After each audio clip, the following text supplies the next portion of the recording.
Hi everybody, Dan Illman, Matt Bernier. Post positions have been drawn for the second jewel in racing's Triple Crown. It's the 144th edition of the Preakness Stakes. Let's take a look at this field of three-year-olds going a mile and 3/16. It's carded as race number 13 at Pimlico on Saturday. And Matt, Mark Casse not happy with the post position draw of the number one War of Will. He drew the rail again. Yeah, Jay Privman tweeted earlier, just before the draw, saying that he spoke to Mark Casse, said, where would you like to be? Casse said anywhere but one. Lo and behold, here you are, post position number one. Again, I understand maybe it's not ideal. I happen to be a fan of War of Will. I like him quite a bit in a spot like this. And maybe I'm being a little bit brash here. I don't think if he loses this race, I'd be stunned if it's because of the first post position. Even with Bourbon War, sure, he's going to have blinkers on for the first time, drawn just to the outside. But we know him. He's more of a horse that wants to come from a little bit off of it. I think you assume Warrior's Charge is going to go, and you try to sit that pocket trip. And I'm hopeful War of Will is a little bit kinder early this time around. I think the only reason he was as eager as he was in Louisville is because they needed to urge him out of the gate to try to establish position.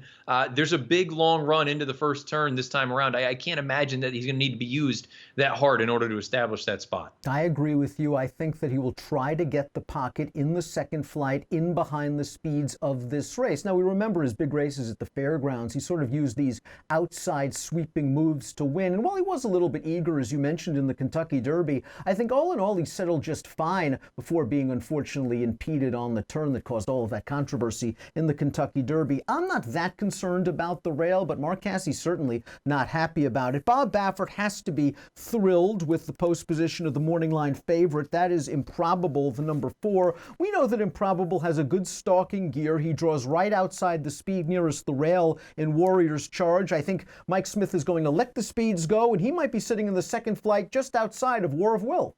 I think that's a real possibility. Frankly, I would use this horse. I would be much more aggressive with him. I'm not convinced that he is as effective sitting in behind horses as he is when he's up there prompting the pace. And especially if you believe that Warrior's Charge is going to be the horse that goes out there and cuts out the fractions, he's breaking right next door to you. If I were Mike Smith, I would glue right to his flank and try to get first run on everyone in this entire race. If the other speeds want to go, sure, so be it. You take him back a little bit. But I think this horse, he still seems a little bit...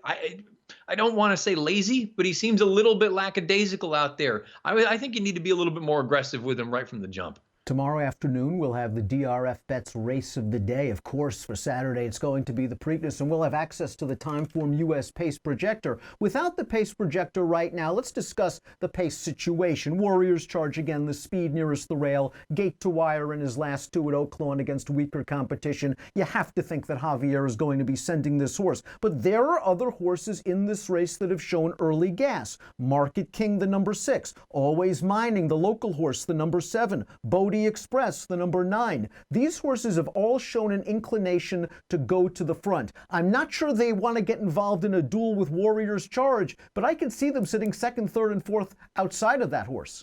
Yeah, to me, of all those names, Always Mining is the one I think that you want to keep the most eye on, because I think they're going to use him and be aggressive early. It's one thing to sit off of horses when you're 1-20, as he was in the Tessio most recently. It's another thing against the better horses of your generation. I think you want to use his best asset, which is his speed. Use him out of there. As far as some of the other ones are concerned, Bodie Express, I could see them sitting with him, similar to the Florida Derby. I know they went much slower than what they probably will in the Preakness, but I think that's probably still his best sort of running style. And Market King, maybe I'm being a little bit silly here saying this. I just don't think he's naturally as fast as some of these horses early. Another Twist of Fate has shown speed in the past. He's also showed the willingness to rate. I think drawing post position 12 kind of takes the option out of Jose Ortiz's hands. I don't think he really wants to run and gun this horse to try to clear off from a Warrior's Charge. I think he'll break sharp. I think he'll try to get a good forward position without losing too much ground, but I could also see him settling into a 3-wide trip in the second flight. Yeah, now if distance is a concern for you with this horse, then look, you're probably going to be a little bit more on the nervous side because he's going to probably lose some ground. I don't think the distance is a problem for him, and I have to be honest, I think this is a pretty good setup for a horse like this, where we even heard his trainer Blaine Wright talk about how he didn't love being in and amongst horses. Well, the good news is here, more likely than not, you're going to be out in the clear. Maybe you're going to be a little bit wide, but I think he's going to be able to get up there, be in a decent enough position in the clear. I think he should have every opportunity of good enough. Horse that drew the far outside is Win, Win, Win. And we know the starting gate has been an issue for Win, Win, Win for most of his career. He actually broke pretty well in the Kentucky Derby before settling near the rear of the field.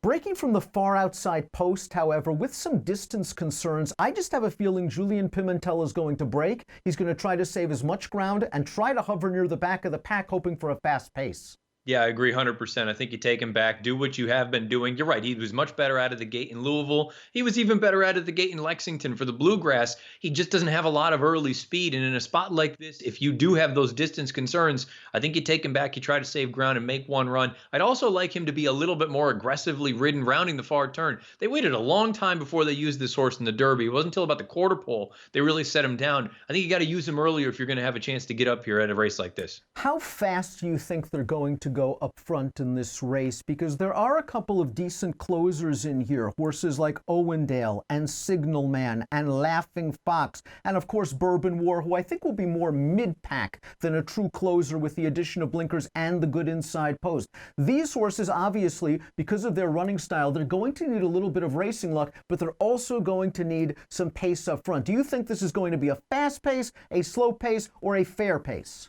Well, the interesting thing is with so many horses that admittedly they want to be forwardly placed, none of them are going out there setting land speed records when they are on the front. They're going 47, 47 and 1. I would use 47 as sort of the over under. I could see it being 46 and 4. I could see it being 47 and 1. Somewhere in that 47 second half mile sort of range. I think that's where you'll end up having that sweet spot. Will it compromise the closers?